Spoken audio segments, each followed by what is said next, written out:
les 3 principaux facteurs pour éviter la maladie sur votre ferme. Salut la famille et bienvenue sur la chaîne. Alors si tu n'étais pas encore abonné à la chaîne, n'hésite pas à t'abonner, à activer la cloche de notification pour ne rien rater.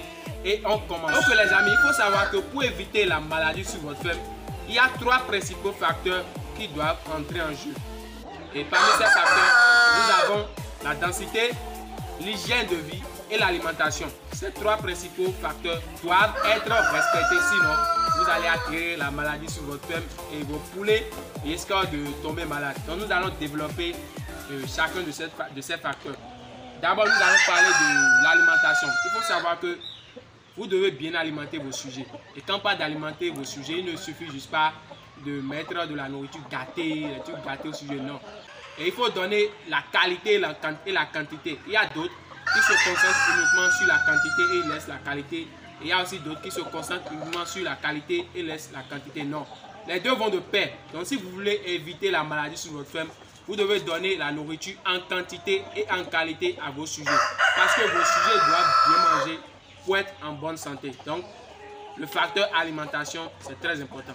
Deuxième facteur, la densité. Il faut aussi savoir que pour éviter la maladie sur votre ferme, vous devez aussi respecter la densité.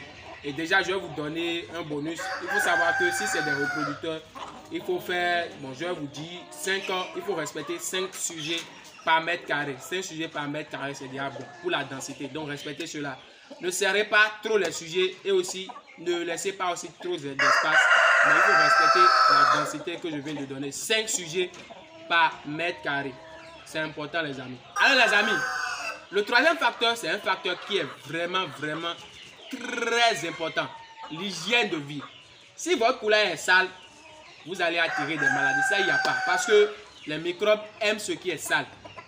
Quand les microbes voient ce qui est sale, ils viennent. Donc, évitez la saleté dans votre ferme. Quand vous voyez que déjà que votre copeau, regardez, quand les copeaux sont déjà sales, il faut nettoyer ça là. Il faut changer ça. Il faut changer les copeaux.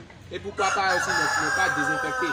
Aussi vos matériels. Vous voyez les mangeoires et les abreuvoirs. Il faut que ça soit propre. Il faut laver ça.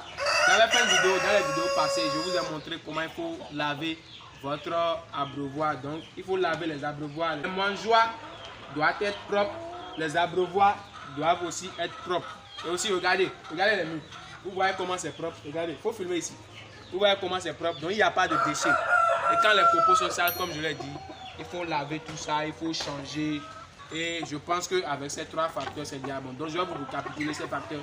Nous avons la densité, nous avons l'alimentation et nous avons aussi l'hygiène de vie. Et je précise que l'hygiène de vie, c'est très important. Je vais vous donner un petit bonus. Vous devez donner de la vitamine à vos sujets reproducteurs pour les aider à avoir de l'énergie. Parce que quand vous donnez de la vitamine, vos sujets ont de l'énergie. Ce sont des sujets qui sont destinés à la ponte. Donc, ce n'est pas facile de pondre. Non, ce n'est pas facile de pondre pour les sujets. Donc, il faut leur donner de temps en temps de la vitamine. Insérez la vitamine, un programme de vitamine dans votre prophylaxie et vous leur donnez de la vitamine de temps en temps. Là, ils auront de l'énergie pour pouvoir pondre facilement. Et aussi, il y a encore une dernière chose. Ça fait partie toujours des bonus. Et il faut insérer aussi un programme de moringa. Vous voyez la côte qui est ici. Donc, nous, on met du moringa ici. On prend du moringa et puis on attache cela ici. Et nous les faisons 3 fois dans la semaine. Donc, il faut aussi donner de temps en temps du moringa à vos sujets. Ça va les permettre aussi de renforcer leur système immunitaire. Donc, voilà un peu l'essentiel sur cette vidéo. J'espère que vous avez compris et que vous allez mettre ces stratégies en pratique sur votre ferme. Les amis, nous sommes à la fin de cette vidéo. Si elle vous a plu, si vous avez appris de nouvelles choses, n'hésitez pas à vous abonner, à activer la cloche de notification pour ne rien rater. On se retrouve à la prochaine vidéo. Ciao.